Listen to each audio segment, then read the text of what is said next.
Эрхэм үзэгч таныг Бурхны шашны хосгүй гайхамшиг дайн дэлхийд үзүүлэгч Монгол туртан бурят зуны дундаас тодрон гэгэрсэн итгэлт хамбын ариун адистад лагшинд бараалхан сансан сэтсэн хүссэн бүхтэн даатхан авралуудуулах ариуслын аялал өрн зал.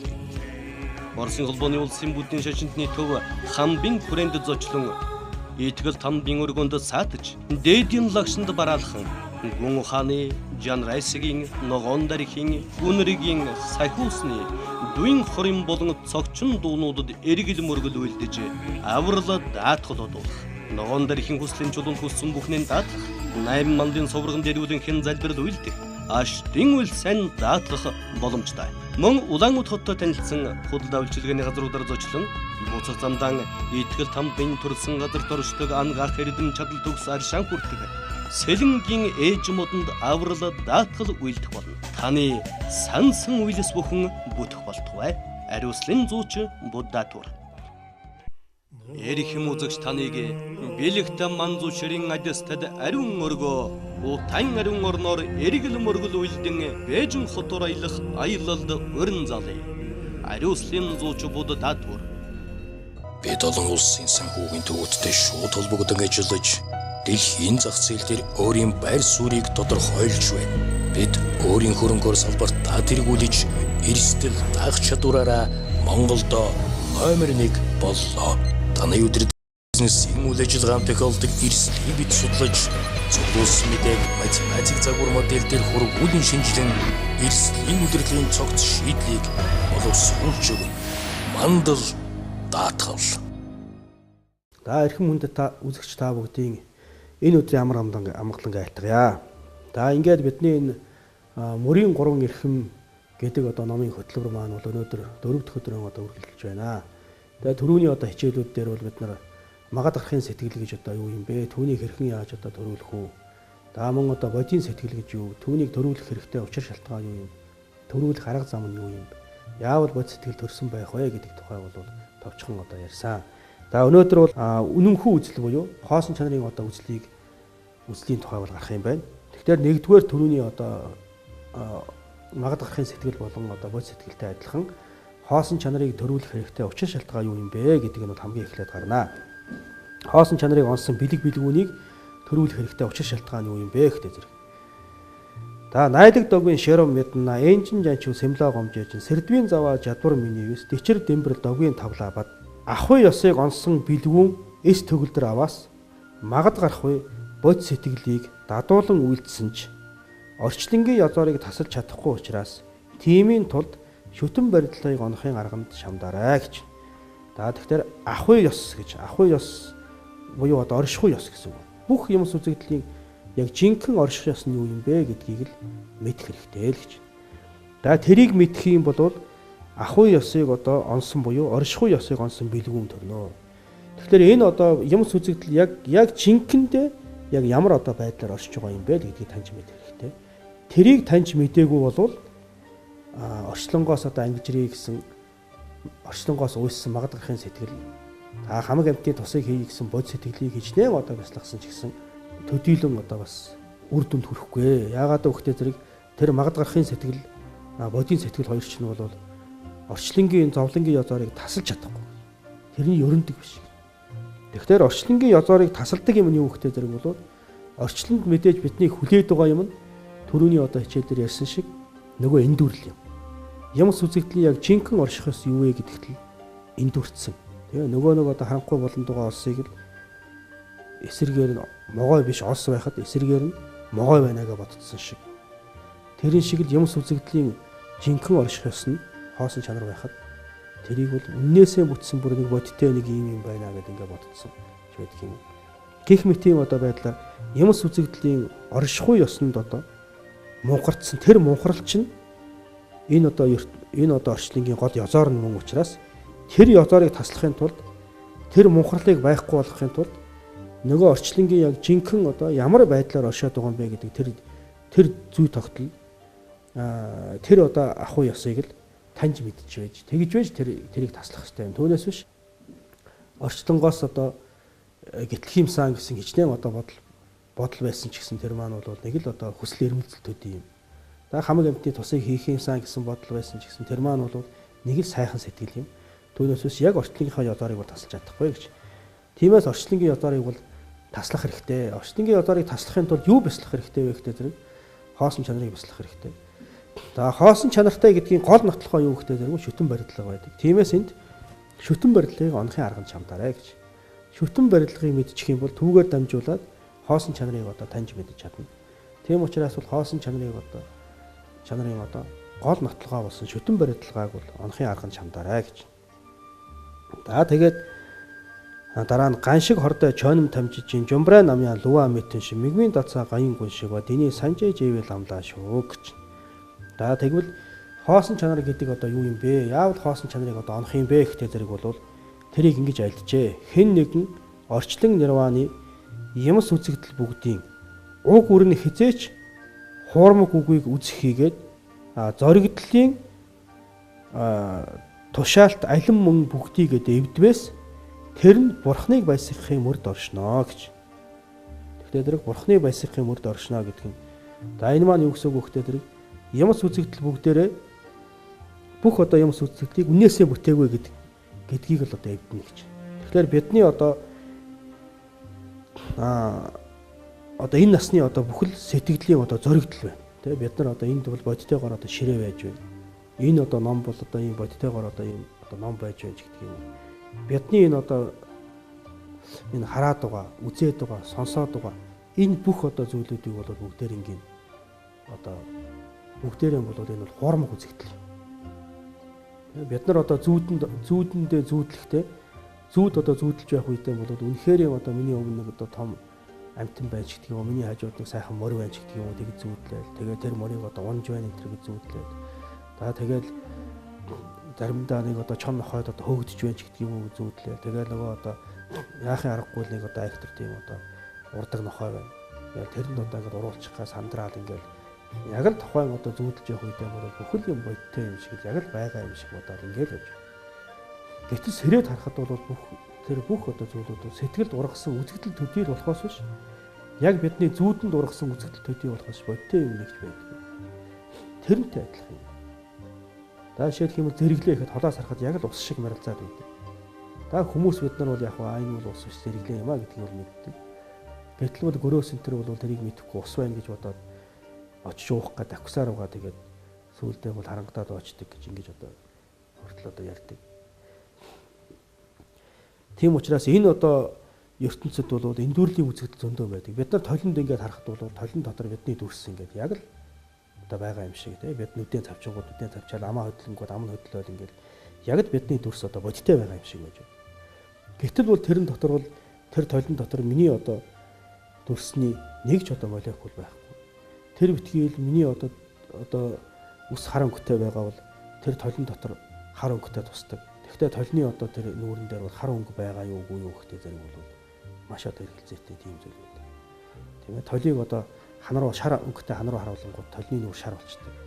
Гэхдээ толны нүүрэн дээр яг шар өнгө байгаа мó гэхдээ зэрэг бол тийм биш. Гэх мэт юм бодиттой яг байхгүй юм шиг мөртөө юмс үзэгдэл байгаа юм шиг ингээд урах ийм тохиолдол зөндөө байдаг. Тэгэхээр ертөнцид ийм жишээнүүд байна. Тийм бидний Монголын уламжлалт тухайд бол ертөнцийн 3 гэж байдаг. Тэрэн дотор бол барьж тавьж байвч зүүднийг хоосон, барайж торойж байвч зэрэглээнийг хоосон, бахирч хашгирч байвч цуурайныг хоосон гэж. Тэгэхээр зэрэг л бидний сонсож байгаа бүх юм цуурай мэт. Тэгээд нүдэнд харагдж байгаа бүх юм зэрэглээ мэт.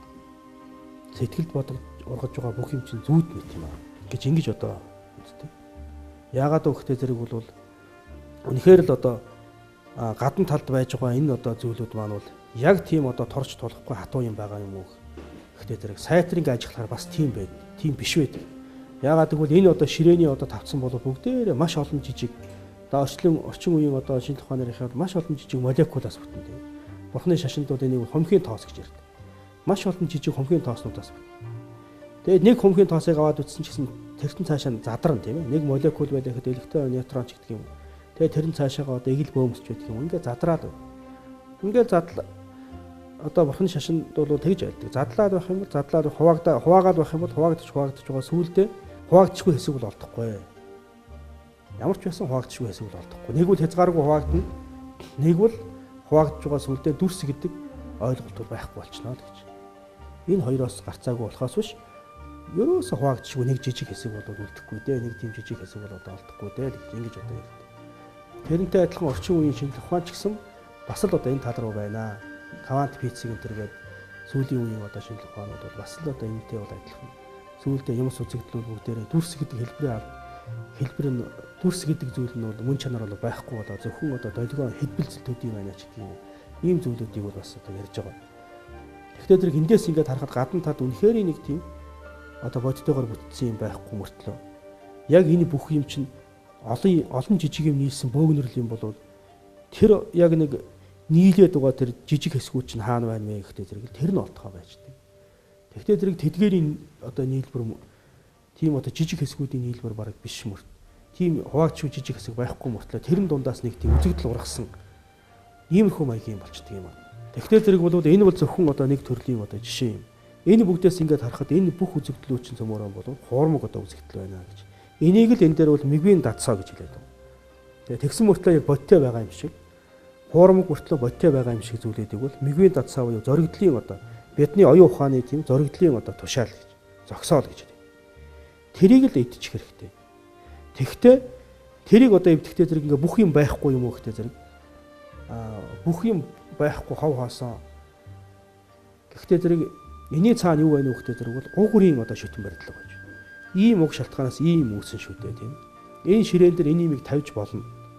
Энэ ширээ үүнийг даана. Энийг даахгүй ч гэдэг юм. За энийг тарих юм бол үр дүнд нийм ургана тийм ээ. Энээс одоо төмс ургана, энээс сонгон ургана ч гэдэг юм. Ийм угрын зүйл. Тэгэхээр энд одоо ингээд энийг үгүйсгээд ерөөсөө бүх юм хоосон чанартай учраас угрын одоо энэ шүтэн барилгаа ч гэдэг бүгд хуурмаг үзэгдэлтүүдийн бүгдээрээ хоосон, бүгдээрээ хотлаа гэх юм бол энэ бас хоосон чанарын үзэл нь бурууддаг. Тиймээс энэ дээр юу гэж үздсэн байна вэ гэхтэй зэрэг угуур нь хизээч хуурмаг үгийг үзхийгээд тэгсэн мөртлөө бүх юм үннээсээ одоо тэр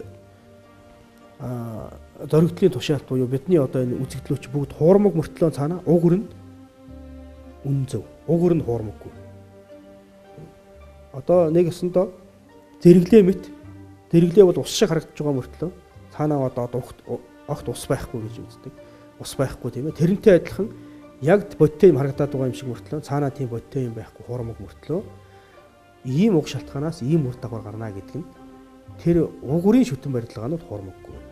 Энэ хоёрыг л хооронд нь харьцуулахгүй ингээд он чадах юм бол бурхан бүгдийг баясгахын одоо мөрд орно гэж. За тэгээд дараа нь наваа дэмбэрэл лүвэ мэд бадан домбоо хайдан барлын говооны жисрэд сосор наваа дэсрэдүү дадан төвийн гомбоо догоо мэдгч. За үзэгдэл шүтэн барилга хуурмаг үгүй хийгээд гадны үзэгдлийн хоорондын шүтэн барилга нь хуурмаг үгүй хийгээд тэгтээ эдгээр бол цөмөрөө өөрийн мөн чанараасаа бүтээгүй хоосон юм гэдэг тэр хоосон чанарыг одоо хүлээн зөвшөөрсөн энэ хоёр ойлголт хэдий тусдаа одоо үзэгдэн тэрийг хүртэл бурхан багшийн тааллыг бол он чадахгүй л гэж. Бүх юм хоосон чанартай ихтэй зэрэг угуурын шүтэн барилга нь хуурмаг юм шиг болчиход. Угуурын шүтэн барилга нь хуурмаггүй юм ийм одоо шалтгаанаас ийм үр дагавар гарна гэдэг энэ хуурмаггүй юм ихтэй зэрэг хоосон чанартай биш бодтойгоор бүтсэн юм шиг болчихоо. Ингээд энэ хоёр үзэгдэл хоорондоо ингээд зөрчилдөд байх юм бол тэрийг батал бурхан багшийн тааллыг бол он чадахгүй.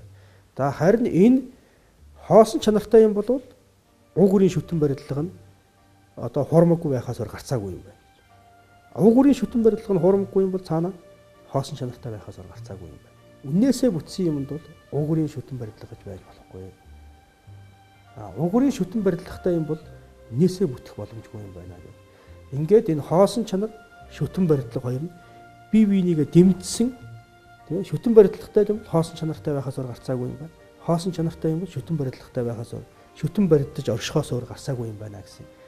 Ийм одоо ойлгоц хизээ нэгэн цагт төрн тэр цагт л яах вэ гэдэг зэрэг бол жинхэнэ одоо хоосон чанарын үзэл бол төгс төгөлдөр болно. Хоосон чанарын талаар одоо ажиглах, шинжлэх тэр ажиглал шинжил маань гүйцнэ гэж ингэж үзэж байна. Тиймээс энэ дээр юу гэж айлдж байна вэ гэдэг зэрэг нам шиг режиг мэдвэр чигчэрдүү дэмбэрэл мэлэр томаа замнадна ээшийн үлжийн зэндан гүнжигнэ дэцээ дайвын жадва зовоолаг гэж хизээ нэгэн цагт режиг мэдвэрүүдийн сөөлж хүүгээгээд нэгэн зэрэг шүтэн барилга хуурамгүйг үдсэн төдийгөөр л магадлан мэдлийн орны барих байдал бүхнийг эвдвээс тэр цагт үзлийн ажиглал гүйцэх юм байна гэж. Тийм ээ хизээ нэгэн цагт сөөлж нэгтэй зэрэг шүтэн барилга хуурамгүй юм аа гэдгийг бодохтой зэрэг бол хоосон чанарын үзэл нь дарагдчихаал. Бүх юм хоосон чанартай юм байна гэхдээ зэрэг шүтэн барилга хуурамгүй гэдг нь дарагдаал. Ингээд энэ хоёр ингээд одоо жинлүүрийн одоо хоёр тал шиг ингээд сөөлжихгүйгээр яг нэгэн зэрэг шүтэн барилга хуурамгүй юм аа гэдгийг үдсэн төдийгөөр шүтэн барилгатай юм чиний бүх юм үзэгдэл өөрийн мөнчнасаа бүтээгүй юм хоосон чанартай юм байна. Яагаад гэвэл биеэнд хоосон чанарын эсрэг тал нь бол өөрийн мөнчнасаа бүтэх. Өөрийн мөнчнасаа бүтэх юм бол биеэнд дааж орших ёстой юм. Биеэнд дагаад орших юм бол бусдад харгалзахгүй байх ёстой. Бусдаа шалтгааллахгүй байх ёстой. Гэтэл бусдаа шалтгаалдаггүй юм гэж нэгч байдгүй. Бүх юм шүтэн барилгатай заавал бусдаа шалтгаалж байдаг. Гэтэ бусдаа шалтгаалж байна гэдэг чинь өөрөө биеэнд дагаад оршиж чадахгүй байна гэсэн үг. Нэгэсэндээ өөрийнх нь одоо оршихгүй бараг байхгүй. Өөрийн мөнчнасаа бүтсэн юм байхгүй болчихсон хоосон чанартай юм байна л гэж. Тэгээ ширээний одоо ширээ гэдэг бол тавцсан хөл гих мэтийн зүйлүүдээс шалтгаалж өгдөг. Тийм тавцсан хөл энэ нь байхгүй болчвол ширээ гэдэг юм байхгүй болчих. Тэгээ ширээг бүрдүүлж байгаа нэг л юм байхгүй болчвол тэгээ тэр ширээ гэдэг ойлголт байхгүй болчих шүү. Тийм. Хүн гэдэг бол бие сэтгэл хоёрын нийлбэр юм. Тэгээ бие нь байхгүй бол хүн биш. Сэтгэл дангаараа хүн биш. Тэр хоёрын нийлбэр дунд. Гэхдээ тэр хоёр нийлээд хүн юм уу бол бас ч тийм биш. Тэгэхдээ энэ дунд яг хүн гэдэг бол нэг тийм биеэн дааж оршиж чадахгүй зөвхөн тэр хоёрын дундаас ургаж байгаа төдий юм. Бүх юм сүзэгдэл иймэрхүү юм байна гэдгийг л ойлгоод ирэх юм бол үзлийн одоо ажиглал гүйцнэ гэж. За мөн түүний дээрээс шаян намын ятаа салбаадан домби метас эшин довоо жүдэн баравар чармын цүлшэна тарзан давын поргур мэжрөө гэж. За басхуу үзэгдлэр байгаагийн хязгаарыг арилгах хийгээд хоосноор байхгүй хязгаарыг одоо арилгаад хоосон чанар нь уг хийгээд үрд ургахын ёсыг мэдвэс эцлэн барихын үзлэр булаагдах үл болно гэж одоо айлсан. За энэ юу гэсэн үг хөтэй зэрэг бол үзэгдэж байгаагаар бүх юм нүдэнд үзэгдэж, чихэнд одоо сонсогдож, гарт баригдаж, тийм ээ сэтгэлд бодогдож ингэж бүх юм үзэгдэж байгаагаар үзэгдээд байгаа учраас тэр бол үннээсээ байгаа биш юм аа л гэж. Тийм ээ яагаад гэвэл зарим юм зөвхөн чихэн сонсогдоод нүдэнд харагдахгүй. Дуу гэдгийг бол бид нар яах вэ? Зөвхөн одоо чихээрээ одоо мэдрэхээс биш. Тийм ээ нүдэрээ мэдэрч чаддаггүй. Тэгвэл зэрэг бол дуу гэдэг бол зөвхөн чихний оюун ухаанаас хамаарч оршиж байна. Тийм ээ. За дүрс гэдгийг бол зөвхөн нүдэрээ харахаас биш чихээрээ сонсож чадахгүй. Хамраараа үнэрлэж чадахгүй. Тэгвэл зэрэг дүрс ялангуяа өнгө гэдэг юм бол одоо нүднээс хамааралтай. Хүний одоо хараа нүдний оюун ухаанаас хамааралтай. За гих мэтийн одоо ийм зүйлүүд байна. Тэгвэл зэрэг энэс игээд харахад ямарваа нэг юм бидний оюун ухаанд мэдрэгдээд байна гэдэг чинь тэр оюун ухаанаас хамааран оршиж байна гэсэн үг. Тийм учраас бусдаас хамааралгүйгээр биеэн даасан орших байхгүй юм байна гэж ингэж ойлгохтой зэрэг бол үзэгдэж байна гэдгээр байгаагийн хязгаарыг арилгах чадах юм байна. За харин хоосон чанартай гэдгээр бол байхгүй хязгаарыг арилгана. Бүх юм үзэгдэл хоосон чанартай байгаа учраас оргүй хоосон биш юм байна. Хоосон чанартайгаар оршино гэдэг бол тэр юм байхгүй гэсэн үг биш. Харин байгаагийн одоо шалтгаан. Байхгүй юмд бол хоосон чанар гэж байхгүй. Тэгэхээр зэрэг өөрийн мөнчнөөсөө бүтээгүй гэдгээр яах вэ гэхтэй зэрэг бол өөрийн мөнчнөөсөө бүтээгүй юм бол энэ юм яах вэ? Нэрийн төдийд байх юм байна л гэж. Ингэж одоо үсэж байна. Тэгээд хоосон чанар өөрөө уг хүрийн үрд ургахын ёсыг мэдвэс гэж тийм. Бүх юм үзэгдэл хоосон чанартай хүртлээ. Хоосон чанар өөрөө эргээд шүтэн барилгад ургаж байгаа. Тийм. Довооны цогсоо сүг домбоо гэдэг шиг. Довооны цогсоо гэдэг нь хоосон чанар нь дүрс болоо. Дүрс нь хоосон чанартай болоо гэж. Тэгээ дүрс бол өөрөө хоосон чанартай юм байна. Дүрс үннээсээ бүтээгүй нь хоосон юм байна. Тэгэхдээ тэр хоосон чанартай чанараас дүрс чинь одоо гарч байгаа. Дүрс хоосон чанарын агартал дүрс одоо байна. Тийм. За энэ одоо ёсыг л мэдэх юм бол эцлэн барих, тийм ээ, минимхилэн барих, биед барих тэргүүтэн ийм одоо буруу үзэлт бол автагдахгүй гэж. Ингээ буруу үзлийн эрхэнд орохгүй. Буруу үзлийн эрхэнд орохгүй бол хүн үйл хураахгүй бол орчлонгийн зовлонд орохгүй гэж ингэж одоо үстэй. За ингээд энэ мэтэр бол яах вэ гэхээр зэрэг мөрийн 3 эрхэм зүйл гэдгийг бол ийхүү одоо гаргаж байна. За тэгээ төгсгөлд нь юу гэж айлтсан бэ гэхтээ зэрэг дэдрэл амжийн зовоо намсамжи надам аранги жившин догвице вэмба тэнтэ зондуй довжидна данжи дума нүрдүү өвшиг бөө гэж. За тэр мэт мөрийн 3 эрхэм зүйлийн анс нугуудыг өөрөө ямарчлан онохын цагт агалгийг шүтээд хичээлийн хүчийг үүсгээд аштын хэргийг түргэн бүтээгтэн хүмнэ гэж. За хүмнэ гэдэг нь бол тухайн үед өөрийнх нь энэ номыг номлохдоо түрүүний хэлсэн шиг цахаа бомбо агван дагва гэдэг хүнд бол зориулж одоо богдлом номлосон. Тийм учраас хүмнэ гэдэг нь тэр үед бол цахаа бомбо агван дагвад бол хэлж байгаа юм шиг боловч ирээдүйн шавнаар бид бүгдэд зориулсан үг юм аа гэж ингэж үздэг. Тэгэхээр зэрэг энэ мэт магад гарахын сэтгэл гэж юу юм? Бодийн сэтгэл гэж юу юм? За хоосон чанарын үзэл буюу үнэнхүү үзэл гэж юу юм бэ?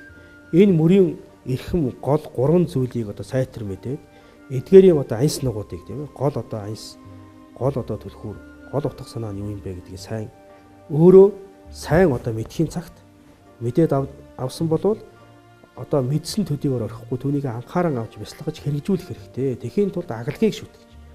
Анхлан одоо суралцж байгаа хүн бол агалгийг одоо шүтээд тэгээд эдгээрийн хичээлийн хүчийг үүсгээд тийм ээ хичээлийг одоо үүсгээд тэгээд энэ одоо мөрийн 3 эрхмийг одоо бясалгах юм бол аштын хэрэг бол бүтнэ. Тийм ээ аштын хэрэг буюу одоо морхны хотго тийм ээ төгс гэгэрл гэдэг үг юм нэ. Төгс гэгэрх юм бол жинхэнэ одоо аштын хэрэг бүтэх юм байна л та. Өөрийн хэрэгч бүтнэ, бусдын хэрэгч бүтнэ гэж. Жинхэнэ одоо хэрэг бүтнэ. Түүнээс энэ насны одоо нэг ажил үйлс бүтээгтүүдийг бол аштын хэрэг бол биш юм аа. Тийм учраас бол аштын одоо хэргийг жинхэнэ одоо бодиттой одоо хэргийг бол ингэж одоо бүтээх ёстой юм. Тийм учраас энийг түргэн бүтээгтэн хүмүүнэ хэмээн одоо ингэж айлтжээ. Да Шива тэний манд тойвын гэлэн лусан дагвын барьжис цахаа бомбо агван дагвала дамбаа оо гэж. За химээсэн үнийг олонтой сонссон гэлэн лусан дав бэр цахаа бомбо буюу цахаа нутгийн ноён агван дав гэдэг хүнд өвчлсөн байна гэж ингэж одоо гарсан байна тийм ээ. Тэгэхээр энэхүү одоо номыг бол ийхүү богд зонхоо болон өөрийн шав одоо агван даваа гэдэг хүний сануулан дуртгсан дагуу энэ номыг одоо төрөгжээ. Тэгээд энэ дотор бол гол одоо зүйл нь юу гэхтэй дөрвөл төрөний хэлсэн шиг тийм магад гарахын сэтгэл. Та хамгийн эхлээд бид нар энэ одоо орчлонд зовлон байна уугүй юу гэдгийг бол биш жаргал байна уугүй юу гэдгийг бол одоо сайн ажиглах хэрэгтэй. Тэгээд бид нар бол уг нь жаргалыг одоо хүсдэг, зовлон хүсдэггүй. Тийм боловч энэ орчлонд одоо бид хаанаас жаргалыг хайгаад байна вэ гэхээр орчлон дотроос л хайгаад байна. Гэтэл энэ дотор бидний нөгөө хайсан юм байна уугүй юу гэдгийг эхлээ сайн мэдэх хэрэгтэй. Тэгэд байхгүй бол тийм бид нар одоо энэ өрөөнд юм хэрэгтэй юм энэ өрөөнд хайж байтал бидний одоо хайж байгаа юм энэ өрөөнд байхгүй бол бид нар эндээс гарч яваад өөр өрөөнд хайх хэрэгтэй шүү дээ. Тэрнтэй адилхан. Тэгээ бидний одоо хүссэн тэр амгалан гэдэг чинь орчлонд байна уугүй гэдгийг эхлээ мэдэх хэрэгтэй. Байхгүй бол энэ орчлонгоос бид нар одоо оюун санаагаа буцаахж авах хэрэгтэй юм.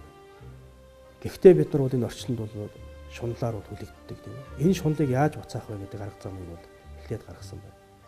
Дараа нь бол яг хөхөр ганцхан энийг бол өөрийн төлөө хийх биш. Хамаг амьтдын тусын төлөө хийх ёстой юм байна. Тэгээ хамаг амьтдын тусын тулд тусыг одоо бүтээх ёстой юм байна. Тэгээ тэрийг одоо яаж бүтээх вэ? Бүтээх хэрэгтэй учир шалтгаан юу юм бэ гэдгийг гаргана. За энэ хоёр сэтгэл байсан ч гэсэн тийм ээ хоосон чанар буюу юмс үзэгдлийн одоо туйлын зүй тогтлыг таньж мэдэхгүйгээр бол одоо бид нар тэр одоо хүссэн одоо зорилготой хүрэх боломжгүй юм байна. За тиймээс энэхүү одоо номон дотор бол энэ магад гарахын сэтгэл, бод сэтгэл, хоосон чанарын үзэл гэдэг энэ одоо гурван зүйлийг бол одоо хамгийн одоо хураангуйгаар товчлон одоо гаргасан юм байна. Тиймээс эдгээр гурван зүйлийг одоо сайн мэдъя гэх юм бол үүнтэй холбогдолтой бусад одоо ном судруудыг үзээд та тэдгээр ном судрууд дотор бол энэ одоо гурван ухагдхууны одоо гол одоо ансууд нь юу юм? За түүнийг одоо яаж бясалгах юм бэ гэдэг тэр аргачлалуудыг сайтар одоо үзэж мэдээд за тэгээд дараа нь агалгийн одоо орны шүтээд ингээд одоо бясалгах юм бол төгс гээрэл бурхны утгад хүрнэ гэдэг бол одоо бас тийм одоо хол зүйл одоо биш юм байна. Ганцхан яах вэ? Өөрийн зүгээс хичээлийн хүчийг хичээлийг одоо үүсгэж чадах юм бол одоо болохгүй юм байхгүй юм байна. Тийм учраас өөрийн зүгээс хичээлийн хүчийг одоо үүсгээрэй гэж тийм учраас бимбад энэ зомдуй давчтна гэж тийм агалгийг шүтээд хичээлийн хүчийг үүсгээд тэгээд аштын хэрэг буюу одоо төгс гээрсэн бурхны утга гэдгийг бол олж үйлдээрэй гэж ингэж одоо загсан юм байна. За тиймээс та бүхэн энэ хүү номыг бол анхааран сайхан одоо сонссон бол маш их одоо баярлалаа. Тэгээд энэ номыг одоо сонссон бол одоо цаашаа одоо үргэлжлүүлээд бодмөрийн зэрэг тэргүүтэй бусад ном судруудыг одоо сайтар үзэж сонирхоорой гэж ингэж одоо хэлэх байна. Хүссэн бүхнийг хайрлагч итгэлт хамбын ариун лагшинд бараалхан улаан утгаар зочлох хүмүүний төлөө хүмүүс мандал даатгалар даатгдсан ариуслын аялалд урьж байна. Ариуслын зууч Буддад. Эрх музыкч таныг бэлэгт манзу ширин адстад ариун өргөө утан ариун орноор эргэл мөргөл үйлдэн Бээжин хотор аялах аялалд өрн залъя. Ариуслын зууч Буддад.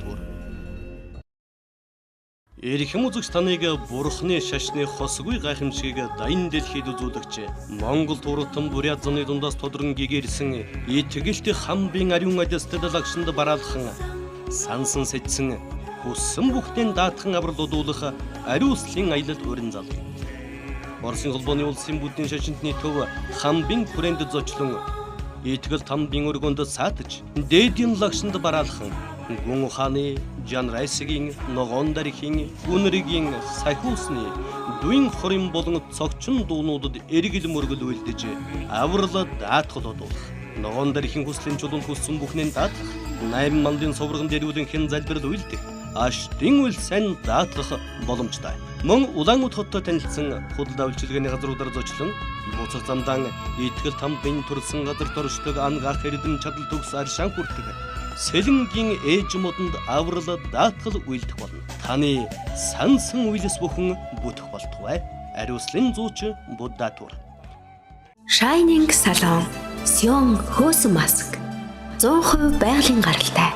Булбараа зөөлөн торгон арсыг бий болгоно. Арсны гүнээс цэвэрлэгээ хийж нүх агшааж сэвх нөсөө батхыг ор мөргүй арилгана. Өгсөн арсыг гойжуулж тижээл өгч чигшүүлж зайруулна. Нөсөө толбгүй эрүүл сайхан арсыг бүсгүй тань бэлгэлнэ. Сён хөөсөн маск Япон технологи Тайван бүтээгдэхүүн Shining салон. Бид олон улсын санхүүгийн төвөдтэй шууд холбогдсон ажиллаж дэлхийн зах зээл дээр өөрийн байр суурийг тодорхойлж байна. Бид өөрийн хөрөнгөөр салбартаа тэргүүлж эрсдэл даах чадвараараа Монголдо номер 1 боллоо. Таны өдөр бизнесийн үйл ажиллагаанд тохиолдог эрсдлийг бид судлаж, зөвлөсөн мэдээг математик загвар модель дээр хургуулын шинжилэн эрсдлийн удирдлагын цогц шийдлийг боловсруулж өгнө. Мандал даатгал.